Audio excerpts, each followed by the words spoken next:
Thank You, Ma'am, by Langston Hughes.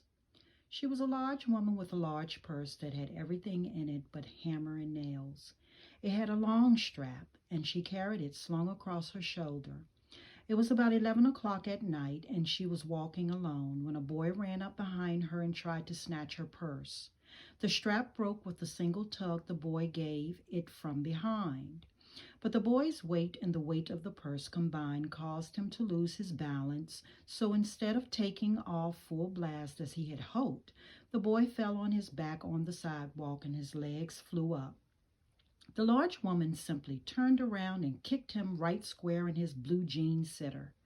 Then she reached down, picked the boy up by the shirt front, and shook him until his teeth rattled. After that, the woman said, "Pick up my pocketbook, boy, and give it here." She still held him, but she bent down enough to permit him to stoop and pick up her purse. Then she said, "Now ain't you ashamed of yourself?" Firmly gripped by his shirt front, the boy said, "Yes'm." The woman said, "What did you want to do it for?" The boy said, "I didn't aim to." She said, "You lie." By that time, two or three people passed, stopped, turned to look, and some stood watching. "If I turn you loose, will you run?" asked the woman. "Yes'm," said the boy. "Then I won't turn you loose," said the woman. She did not release him. "I'm very sorry, lady. I'm sorry," whispered the boy. "Mm-hmm. And your face is dirty. I got a great mind to wash your face for you." "Ain't you got nobody home to tell you to wash your face?" "No'm," said the boy. "Then it will get washed this evening," said the large woman, starting up the street, dragging the frightened boy behind her. He looked as if he were 14 or 15, frail and willow wild, in tennis shoes and blue jeans. The woman said, "You ought to be my son. I would teach you right from wrong. Least I can do right now is to wash your face.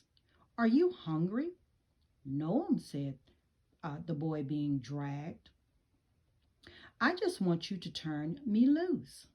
"Was I bothering you when I turned that corner?" asked the woman. "No, but you put yourself in contact with me," said the woman.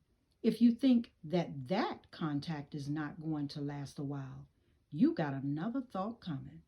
When I get through with you, sir, you are going to remember Mrs. Luella Bates Washington Jones." Sweat popped out on the boy's face and he began to struggle.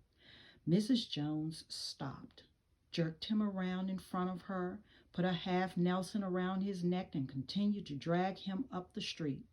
When she got to her door, she dragged the boy inside, down a hall, and into a large kitchenette furnished room at the rear of the house. She switched on the light and left the door open. The boy could hear other roomers laughing and talking in the large house. Some of their doors were open too, so he knew he and the woman were not alone. The woman still had him by the neck in the middle of her room. She said, "What is your name?" "Roger," answered the boy. "Then, Roger, you go to that sink and wash your face," said the woman, whereupon she turned him loose at last. Roger looked at the door, looked at the woman, looked at the door, and went to the sink. "Let the water run until it gets warm," she said. "Here's a clean towel. You going to take me to jail?" asked the boy, bending over the sink. "Not with that face. I would not take you nowhere," said the woman. "Here I am trying to get home to cook me a bite to eat, and you snatch my pocketbook. Maybe you ain't been to your supper either, late as it be. Have you?" "There's nobody home at my house," said the boy. "Then we'll eat," said the woman. "I believe you're hungry, or been hungry, to try to snatch my pocketbook." "I wanted a pair of blue suede shoes," said the boy. "Well, you didn't have to snatch my pocketbook to get some suede shoes," said Mrs. Luella Bates Washington Jones. "You could have asked me." "Ma'am?" The water dripping from his face, the boy looked at her. There was a long pause, a very long pause. After he had dried his face and not knowing what else to do, dried it again. The boy turned around, wondering what next. The door was open. He could make a dash for it down the hall. He could run, run, run, run. The woman was sitting on the daybed. After a while, she said, "I were young once, and I wanted things I could not get." There was another long pause. The boy's mouth opened. Then he frowned, but not knowing he frowned.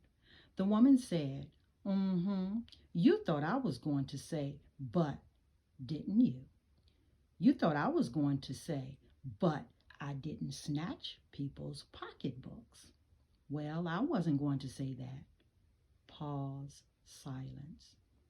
I have done things too, which I would not tell you, son, neither tell God, if he didn't already know. So you sit down while I fix us something to eat.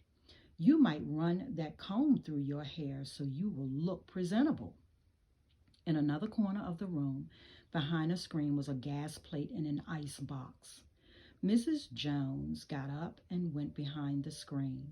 The woman did not watch the boy to see if he was going to run now, nor did she watch her purse, which she left behind her on the daybed. But the boy took care to sit on the far side of the room where he thought she could easily see him out of the corner of the eye if she wanted to. He did not trust the woman not to trust him, and he did not want to be mistrusted now. "Do you need somebody to go to the store?" asked the boy. "Maybe to get some milk or something?" "Don't believe I do," said the woman, "unless you just want sweet milk yourself. I was going to make cocoa out of this canned milk I got here." "That will be fine," said the boy. She heated some lima beans and ham she had in the ice box, made the cocoa, and set the table. The woman did not ask the boy anything about where he lived, or his folks, or anything else that would embarrass him. Instead, as they ate, she told him about her job in a hotel beauty shop that stayed open late, what the work was like, and how all kinds of women came in and out, blondes, redheads, and Spanish. Then she cut him a half of her 10-cent cake. "Eat some more, son," she said. When they were finished eating, she got up and said, "Now, here, take this $10 and buy yourself some blue suede shoes. And next time, do not make the mistake of latching on to my pocketbook nor nobody else's, because shoes come by devilish like that will burn your feet.